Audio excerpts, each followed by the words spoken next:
आज से ठीक 2 दिन बाद आपका फिजिक्स का सीबीएसई बोर्ड का पेपर है एंड आप में से काफ़ी सारे लोग जेई मेंस का जनवरी अटेम्प्ट दे चुके होंगे। लेकिन द थिंग इज हम हर साल ऐसे लोगों से मिलते हैं जिसमें से कुछ हमारे दोस्त भी होते हैं जो बोर्ड्स का 75% वाला क्राइटेरिया भी क्रैक नहीं कर पाते, ऑल्दो वो जेई मेंस में एक अच्छी नॉलेज रखते हैं और प्रैक्टिस किए हुए होते हैं।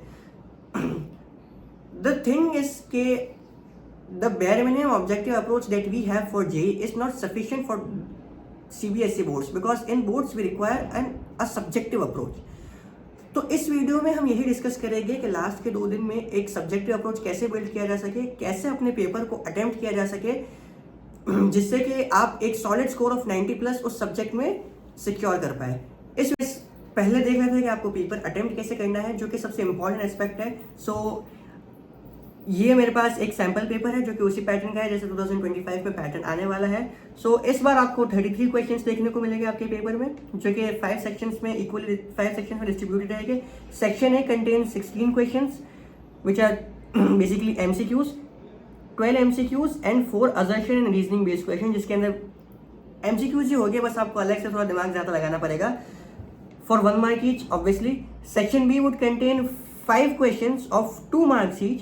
Section C containing 7 questions of 3 marks each. Section D would again be an MCQ based section, like इसके अंदर 2 केस स्टडीज रहेगी, उसके बेस पे 4 क्वेश्चंस रहेंगे और 4 marks. And finally section E containing 3 long answer type questions, वही जो 5 marks वाले क्वेश्चंस रहते हैं लंबे वाले। सो कमिंग टू कि आपको पेपर अटेम्प्ट कैसे करना है, there are different opinions for different people. अलग अलग लोगों को अलग अलग तरीके से कंफर्टेबल रहता है, पहले कोई और सेक्शन कर लेते हैं फिर कोई और सेक्शन कर लेते हैं, उनके हिसाब से टाइम मैनेजमेंट रहता है। पर मेरा पर्सनल ओपिनियन ये है कि अगर आप किसी फाइनल ऐसे डिसीजन पे ना आ पाए हो कि आपको पेपर कैसे अटेम्प्ट करना है, कौन सा सेक्शन पहले करना है या टाइम मैनेजमेंट कहीं भी अटक रहे हो, तो मैं अपना पर्सनल ओपिनियन यहाँ पे शेयर करना चाहूँगा। आप पेपर ऐसे अटेम्प्ट कर सकते हैं कि सबसे पहले सेक्शन ए अटेम्प्ट करें, जो 16 एमसीक्यूज है उनको अटेम्प्ट करें क्योंकि वो जल्दी हो जाएंगे। उसके अंदर खाली आपको यहाँ तो बेसिकली कंसेप्ट बेस्ड रहेगी या माइनस की कैलकुलेशन रहेगी, तो आप कोशिश करें तो जल्दी से उसको एक बार खत्म कर सकते हैं। सेक्शन ए हो जाने के बाद आप सेक्शन डी पे आए तो बेटर रहेगा, क्योंकि section D again MCQ based question ही है। एक बार सेक्शन डी बेसिकली क्या रहेगा एक बार मैं आपको दिखा देता हूँ। ऑलराइट, सो ये केस स्टडी बेस्ड क्वेश्चंस रहने वाले हैं। इसके अंदर पहले थोड़ी सी थ्योरी गिवन होगी जो कि बेसिकली वही होती है जो हमें पता होती है, लाइक फ्रॉम द एनसीईआरटी और सम जनरल टेक्स्ट। क्योंकि क्वेश्चंस में जो फॉर्मूला आपको अप्लाई करने हैं वो तो थ्योरी में गिवन नहीं होगी, वो आप ही को लगाने पड़ेंगे। So these are similar and almost same to the questions in the section A. So section A करने के बाद एक बार आप जल्दी से सेक्शन डी में आ जाइए और 4+4 जो ये 8 क्वेश्चन यहाँ पे उनको सॉल्व कर लीजिए। एक बार आपके सारे एमसीक्यूज हो जाए उसके बाद फिर से आप सेक्शन बी में आइए। सेक्शन बी में जो कि 2 मार्क्स क्वेश्चन है, I think right, wait a minute, 3 question are there for 2 marks each. Section B में आइए, 2 मार्क्स के तीनों क्वेश्चन अटेम्प्ट कीजिए। सेक्शन सी में आइए, फिर सेक्शन ई में आइए।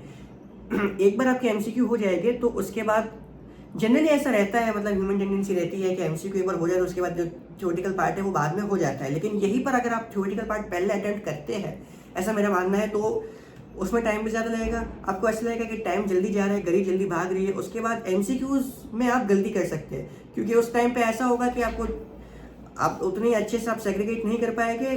कंसेप्ट बेस्ड क्वेश्चन हो गया, माइनर कैलकुलेशन वाले क्वेश्चन हो गया, आप गलत ऑप्शन मार्क कर देंगे और बाद में आपको रियलाइज होगा बाहर निकल के प्रॉपर थोड़ा सा देखता तो कर सकता था, ईजी था, राइट। सो ये तो हो गया कि पेपर आपको कैसे अटेम्प्ट करना है। Now coming to the thing कि आपको टाइम मैनेजमेंट कैसे करना है जिससे आप लास्ट टाइम पे पैनिक ना हो और हर क्वेश्चन पे अपना इक्वली अपना बेस्ट दे पाए। सो उसके लिए right, talking about the general case, आप 5 सेक्शंस को इक्वली टाइम देते हैं तो आपके पास 180 मिनट्स रहेंगे। आप 180 मिनट्स को 5 सेक्शंस में इक्वली बांटेंगे तो उसमें 36 मिनट्स पर सेक्शन आपको मिलेंगे।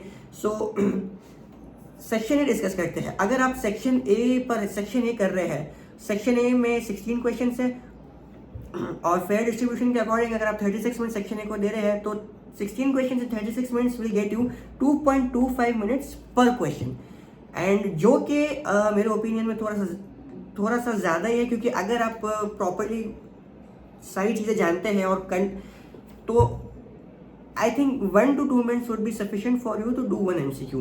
तो क्योंकि यहाँ पर जितना जल्दी आप एमसीक्यूज कर पाएंगे उतना ज़्यादा टाइम आप थ्योरी वाले क्वेश्चंस को दे पाएंगे, क्योंकि उसके अंदर ये चीज़ रहती है कि भाई आपको आंसर बनाने होते हैं, प्रॉपरली मीनिंगफुल आंसर्स बनाने होते हैं जो कि एग्जामिनर को भी पढ़ने में अच्छे लगे और कोई सेंस बनाए, तो उसके लिए आपको टाइम चाहिए होगा। So try to invest 1 minute और समथिंग पर क्वेश्चन इन दिस थिंग, क्योंकि वो हो जाता है। और अगर ज़्यादा से ज़्यादा 2 मिनट भी दे सकते हैं, लेकिन आपको ऐसा लगे कि 2 मिनट से ज़्यादा हो गए या 3 मिनट ऐसा कुछ जा रहा है, तो उस क्वेश्चन को आप छोड़ दें, नेक्स्ट क्वेश्चन में स्विच करें, क्योंकि वो एक ही मार्क का है और बाकी क्वेश्चन भी एक ही मार्क के। सो सेक्शन ए ट्राई करें 1 to 2 मिनट्स में कंप्लीट करने की कोशिश करें। क्वेश्चन नहीं भी बनता है उतने टाइम में तो उसको छोड़ दे, बाद में उससे वापस आइए, एक बार आगे बढ़ जाइए। कमिंग टू सेक्शन डी, जैसा कि मैंने बोला कि सेक्शन ए के बाद आप सेक्शन डी कर सकते हैं, और सेक्शन डी भी सेम ही रखिए, 1 से 2 मिनट में क्वेश्चन को सॉल्व करने की कोशिश कीजिए, क्योंकि वो सिंपल रहेगा, कंसेप्ट बेस्ड रहेगा या फिर कोई थोड़ा सा डायरेक्ट फॉर्मूला बेस्ड हो जाएगा। Coming to section B, 36 minutes, approx 35-36 minutes for 5 questions will get you 7 minutes पर क्वेश्चन। हेयर अगेन मैं यही चीज़ बोलूँगा कि क्वेश्चन 2 मार्क्स का ही है, 2 मार्क्स का question, like basically 3 to 4 lines would be fine, some formula would be fine, कोई derivation है तो वो हो जाएगा, कोई कैलकुलेटिव क्वेश्चन है, न्यूमेरिकल है तो उतनी वर्ड लिमिट आप मान लीजिए कि 3 to 4 लाइन्स हो रही है, तो it will get you full marks, like 2 marks for 1 question. So अगर आप 7 मिनट्स आपके पास, इसके अकॉर्डिंग 7 मिनट्स आपके पास है, तो आप कोशिश कीजिए कि 3 to 4 मिनट से ज़्यादा आप ना लें, बाकी का टाइम आगे बड़े क्वेश्चन के लिए कैरी फॉरवर्ड कर दीजिए। So I would suggest you to keep 3 to 4 minutes like maximum upper limit for section B. Coming to section C contains like questions of 3 marks, जो कि लाइक थियोरेटिकल क्वेश्चंस हो सकते हैं, derivations भी हो सकते हैं, न्यूमेरिकल्स भी हो सकते हैं। तो अगर थियोरेटिकल क्वेश्चन है तो 5 to 6 लाइन्स में एलेबरेट करने की कोशिश कीजिए, डेरिवेशन है तो उसको प्रॉपर कीजिए, अगर डेरिवेशन है तो उसके डेरिवेशन करने के साथ साथ हर एक स्टेप का एक्सप्लेनेशन दीजिए। मतलब 3 मार्क्स क्वेश्चन में कैसा रहता होगा आप जानते होंगे, मैं और आइडिया दे रहा हूँ। So it can be done in 5 minutes, जो कि उसकी लिमिट भी है जैसे हमने सेट की है। तो try to do each question in 5 minutes. Coming to section E, you have 12 minutes according to the equal time distribution पर क्वेश्चन, जो कि और ज़्यादा हो सकते हैं, क्योंकि ये एक ऐसे क्वेश्चन है जिसके अंदर आपसे पूरे डेरिवेशंस पूछे जाएंगे एंड चांसेस है कि 1 से 2 डेरिवेशंस आपसे पूछे ही जाए। तो 5 मार्क्स के हिसाब से यहाँ पे ये एक ऐसा टॉपिक है मेरे ओपिनियन में जहाँ पे बच्चों के मार्क्स कट सकते हैं, लोगों के मार्क्स कट सकते हैं। क्यों? क्योंकि वो डेरिवेशन कर देते हैं, स्टेप्स लिख देते हैं, लेकिन एग्जामिनर को लगता है कि भाई 5 मार्क्स के हिसाब से इतना सफिशिएंट नहीं है। कोशिश कीजिए, डेरिवेशन कीजिए, हर एक स्टेप को 2-3 लाइन्स में एलेबोरेट करने की कोशिश कीजिए, रिलेशंस बिल्ड करने की कोशिश कीजिए, एंड फाइनली डायग्राम्स तो बनाने ही हैं आपको, वेदर वो 2 मार्क्स का क्वेश्चन हो, 3 मार्क्स का क्वेश्चन हो, 5 मार्क्स का क्वेश्चन हो, because they will keep you at an edge. सो 12 मिनट्स अगर आप दे पा रहे हैं तो बढ़िया है, और अगर आपने ऊपर वाले क्वेश्चन में टाइम मैनेज किया है तो हो सकता है आपको 15 मिनट्स भी मिल जाए इस क्वेश्चन में। तो वो इतना टाइम इन क्वेश्चन पे लगाइए, देखिए कि कहाँ पे स्कोप है और आप और चीज़ ऐड कर पा रहे हैं, क्योंकि कहीं पे भी ऐसा मत छोड़िएगा एग्जामिनर के लिए कि वो ऐसा बोल सके कि आपने कम लिखा है या सफिशिएंट नहीं लिख रहा हो, आपके मार्क्स काट दे। फॉर्मूलाज लिखिए, डायग्राम्स बनाइए एंड थ्योरी भी ऐड कीजिए इन द गिवन टाइम, और जितना टाइम आपके पास है उसमें टाइम मैनेजमेंट का ध्यान रखिए।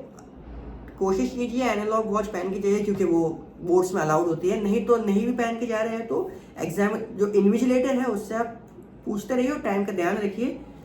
अगर आप ये एक आइडियल स्ट्रक्चर है जो मेरे ओपिनियन में सही है और मैंने भी इसी के थ्रू किया था। तो अगर आप इसके अकॉर्डिंग चलते हैं, इसको फॉलो करते हैं, तो आप including the knowledge that you are showing or portraying in your answer sheet, you will get a solid score of 90 or 95. That I can assure you that. क्योंकि अगर मैं अपनी बात करूँ तो मैं भी ऐसे ही करता था। लाइक अगर मैं कहीं पे अटक भी जाता था तो मेरा अप्रोच यूँ रहता था कि मैं उसको छोड़ दूँ, एक बार आगे बढ़ूँ, क्योंकि मैं सोच के रखता था कि एक आंसर पे मुझे कितना टाइम स्पेंड करना है, अगर उससे ज़्यादा हो रहा था तो मैं नेक्स्ट क्वेश्चन में स्विच कर लेता था। इससे ये होता था कि अगला क्वेश्चन आपसे जल्दी हो गया, सपोज अगला क्वेश्चन आपको आता हुआ, उसके बाद आप आगे बढ़ते रहे, जो क्वेश्चन आपने छोड़ा है उस पर जब तक आप पूरे सारा क्वेश्चन सारा पेपर अटेम्प्ट नहीं कर लेते वापस मत आइए, अगले आगे आगे जाइए, क्वेश्चन अटेम्प्ट करते रहिए। लास्ट में एक बार आपका पेपर पूरा हो जाएगा तो आपके मन में एक मतलब एक सेंस ऑफ मतलब पीस रहेगी कि हाँ पेपर हो गया है, एक बार बस जो मैंने बीच में छोड़ा है उसको देखना है, तो उसमें आप एक और अच्छे से उस बारे में सोच पाएंगे और जो चीज़ तब आपको नहीं आ रही थी उसके चांसेस बढ़ जाएंगे कि वो अब आपको क्लिक कर जाए, क्योंकि वो आप पढ़ चुके हैं।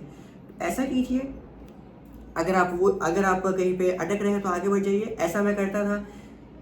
जितना टाइम आप सोच रहे हैं कि उस क्वेश्चन पे लगाएंगे उतना ही टाइम लगाइए। एंड न्यूमेरिकल्स के टाइम पे ध्यान रखिए, क्योंकि मैं जो भी मार्क्स करे थे मेरे 96 आउट ऑफ 100 थे फिजिक्स में।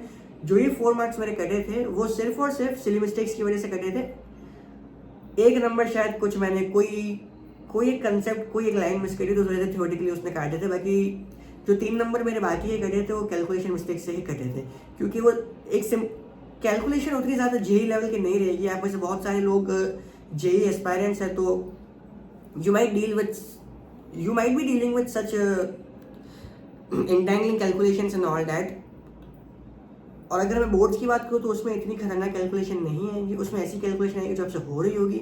अगर आपके उसमें मार्क्स कटेंगे तो सिर्फ सिली मिस्टेक्स की वजह से कटेंगे। तो बस आंखें खुली रखें जब आप न्यूमेरिकल सॉल्व कर रहे हैं। ये एक गलती थी जो मैंने की थी, इसके अलावा मैंने वही सब फॉलो किया था जो मैं आपको बता रहा हूँ।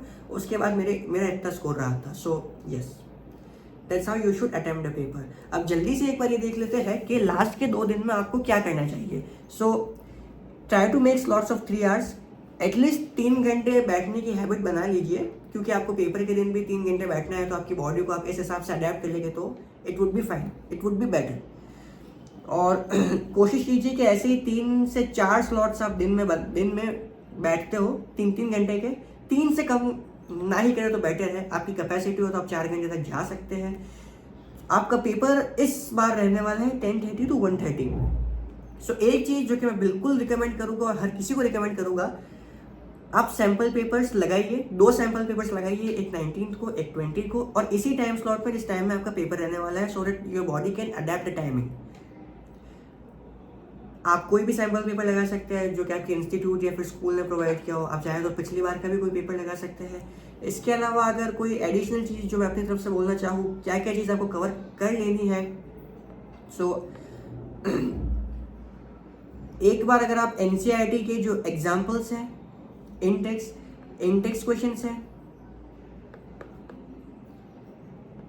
ये दोनों चीज़ें आप कर ही लीजिए। अगर आपके पास टाइम बचता है तो आप बैक एक्सरसाइजेज भी कर सकते हैं, लेकिन मेरा ऐसा मानना है कि ये दोनों चीज़ें आप ज़रूर करके जाइए, क्योंकि चांसेस रहते हैं कि जो पेपर में जो क्वेश्चंस आ रहे हैं वो यही होते हैं, बस उसका डाटा इधर उधर कर देते हैं। सो अगर आप ये करके जाएंगे तो can your paper will chill, आपको ऐसी कोई प्रॉब्लम नहीं रहेगी जब तक आप मेरे बताए हुए पाथवे पे चलते हैं। So that's all.